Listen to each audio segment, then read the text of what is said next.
From the moving songs to the emotional sermon, the Caylee Marie Anthony Memorial was a touching tribute to the little 2-year-old girl. But perhaps the most interesting of all was how the Anthony family remembered her. Lee, George, and Cindy Anthony all spoke publicly for the first time since Caylee's remains were found. We brought in team coverage tonight to take you inside the church and tell you the stories of the people in the crowd who took time out to say goodbye to Caylee.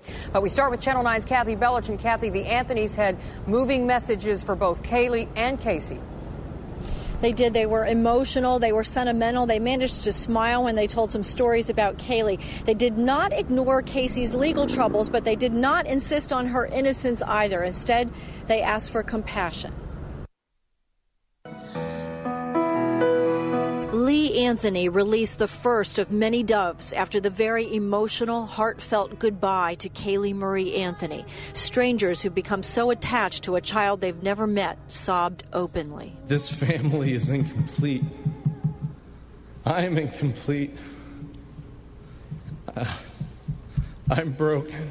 Not 3 weeks after George Anthony's apparent suicide attempt, he managed to share his pain and his cherished memories of his beloved granddaughter. I miss that kiss on the cheek, that special hug. He taught her to sing "You Are My Sunshine" and to imitate SpongeBob SquarePants.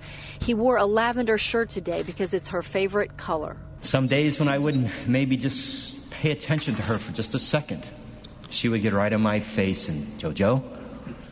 Grandpa Jojo, George." Caylee's grandmother, Cindy, talked about how Caylee loved tea parties and swimming. And Cindy reached out to Casey in case she was watching or listening from jail. I love you, and I wish I could comfort you right now. I wish I could take away all of your pain and wipe away your tears. But Casey apparently never heard that. She spent the 2 hours with her lawyer at the jail rather than watching or listening to Caylee's memorial service here. Reporting live at the First Baptist Church of Orlando, Kathy Bellich, Channel 9 Eyewitness News. But Casey Anthony was closer to today's memorial service than you might think. As you can see in this video from Sky Witness 9, the Orange County Jail is just about a mile from the church. But again, as Kathy mentioned, Casey did not watch the service on TV. Hundreds of people showed up to pay their respects to Caylee, but the crowd came nowhere close to filling up the First Baptist Church of Orlando. And when Channel 9's Barrett Peterson talked to some of the mourners there, he discovered some people had come from out of town. Barrett continues our live team coverage now at the church. Oh, Bob, not only out of town, but out of state, and most have never met Caylee's family. But because of all the exposure over the last several months, they really feel like they know them, and they wanted to pay their respects. As morning broke over First Baptist Orlando, a line quietly formed. Some of the people in that line traveled all night. You're here, so do it. It'll be the last chance.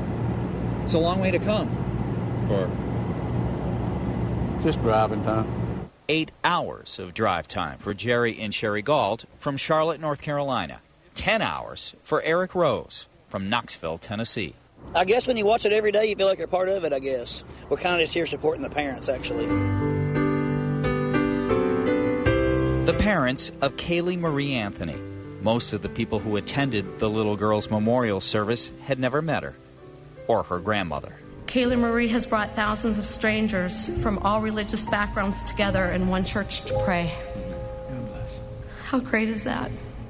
A message that touched the heart of Sherry Gauld. She'll probably never get to know Cindy Anthony, but she grieves along with her, one grandmother to another. I feel for her. I know that they've got to be dying inside, and I hope it'll bring some closure to them. I feel my heart goes out to them. At First Baptist Orlando, Barrett Peterson, Channel 9 Eyewitness News.